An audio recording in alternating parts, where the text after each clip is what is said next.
ಮದುವೆ ಮಾಡಿಸಿದ್ವಿ ಚೆನ್ನೈನಲ್ಲಿ. ಸೊ ಎಲ್ಲ ದೊಡ್ಡ ದೊಡ್ಡ ಸ್ಕಾಲರ್ದೇನೆ ಎಲ್ಲ DC, AC, ಚೆನ್ನೈ DC, ಆಮೇಲೆ ಶ್ರೀಪ್ರಿಯಾ ಫಿಲಂ ಆಕ್ಟರ್ ಅವ್ರ ಮಗಳು ಮದುವೆ, ಹೀಗೆ ತುಂಬಾ ಚೆನ್ನೈನಲ್ಲಂತೂ ತುಂಬಾ ಒಳ್ಳೊಳ್ಳೆ ನೋಟೆಡ್ ಪರ್ಸನ್ಸ್ ಮ್ಯಾರೇಜ್ ಮಾಡಿ. ನೀವು ಸಾಕಷ್ಟು ಸೆಲೆಬ್ರಿಟೀಸ್ ಗಳ ಮನೆ ಕಾರ್ಯಕ್ರಮಗಳಲ್ಲೂ ತುಂಬಾ ರಾಜಕಾರಣಿಗಳು, ವಿಷ್ಣುವರ್ಧನ್ ಅವ್ರ ಮನೇಲಿ ಮಾಡ್ಸಿದೀನಿ. ಏನ್ ಕಾರ್ಯಕ್ರಮ ಇತ್ತಲ್ಲಿ? ವಿಷ್ಣುವರ್ಧನ್ ಅವ್ರ ಮನೆಯಲ್ಲಿ ಒಂದ್ ಸಿಂಪಲ್ ಆಗಿ ಒಂದ್ ಸತ್ಸಂಗ ಮಾಡ್ಬೇಕು ಅಂತ ಮಾಡ್ತಾ ಇದ್ರು. ಆವಾಗ ಮೈಸೂರಿಂದ ಒಬ್ರು ಲೀಲಕ್ಕ ಅಂತ ಇದ್ದಾರೆ, ಅವ್ರ ಇನ್ಫ್ಲೂಯೆನ್ಸ್ ಅಲ್ಲಿ ಅವ್ರ ಮನೆಗೆ ಅವತ್ತು ಭಾರತಿ ವಿಷ್ಣುವರ್ಧನ್ ಎಲ್ಲ ಬಂದಿದ್ರು. ನಾವು ಪಾಠ ಮಾಡೋದು ಅವರು ಲೀಲಕ್ಕ ಅವ್ರ ಮನೆ ಮಾಡ್ತಿದ್ದೆ. ಅದನ್ನೆಲ್ಲ ನೋಡಿ ಅವ್ರಿಗೆ ತುಂಬಾ ಇನ್ಫ್ಲೂಯೆನ್ಸ್ ಆಯ್ತು. ವಿಷ್ಣುವರ್ಧನ್ ಅವರು ಕೂತ್ಕೊಂಡು ನನ್ನ ಜೊತೆ ಹೋಮಕ್ಕೆಲ್ಲ ಕೂತಿದ್ರು. ಫೋಟೋ ನೋಡಿದೀನಿ. ತುಂಬಾ ಚೆನ್ನಾಗಿ ಮಂತ್ರ ಹೇಳ್ತೀರಾ, ತುಂಬಾ ಚೆನ್ನಾಗೆಲ್ಲ ಮಾಡಿಸ್ತೀರಾ ಅಂತ ಹೇಳಿ ಅವತ್ತು ಇನ್ಫ್ಲೂಯೆನ್ಸ್ ಆಗಿ ನಂಬರ್ ಒಂದು ಚಿಕ್ಕ ಮಾಡ್ಕೊಡಿ ಅಂತ ಮಾಡ್ಸಿದ್ರು.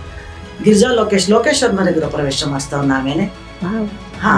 ಅವಾಗ ನಾನು ಇಷ್ಟೊಂದು ಶೈನನ್ನು ನಾನು ಗ್ರೂಪಲ್ಲಿ ಮಾಡಿದಾಗ ಗಿರಿಜಾ ಲೋಕೇಶ್ ಅವ್ರ ಮದುವೆನೂ ಮಾಡಿಸಿದ್ದು. ಆಮೇಲಿಂದ ಇವರು ಯಾರಪ್ಪ ಗಿರೀಶ್ ಕಾಸರವಳ್ಳಿ ಅವ್ರ ಮನೆ ಗೃಹ ಪ್ರವೇಶ ಮಾಡಿಸಿದ್ ನಾವೇ. ಹೀಗೆ ಸುಮಾರು ಜನ ರಾಜಕಾರಣಿಗಳು, ತುಂಬಾ ದೊಡ್ಡ ದೊಡ್ಡ ಇವ್ರುಗಳ ಮಿನಿಸ್ಟರ್ಗಳ ಮನೆಗಳಲ್ಲಿ, ದೊಡ್ಡ ದೊಡ್ಡ ರಾಜಕಾರಣಿ ಮನೆಯೂ ಕೂಡ ನಾನು ಬೀದರ್ಗೆ ಹೋಗಿದ್ದೆ. ಈ ಕಳೆದ ತಿಂಗಳ 6ನೇ ತಾರೀಕಿನಲ್ಲಿ MLC ಅವ್ರ ಮನೆ ಮೊಮ್ಮಗಳು ಮದುವೆ ಮಾಡಿಸಿದೆ.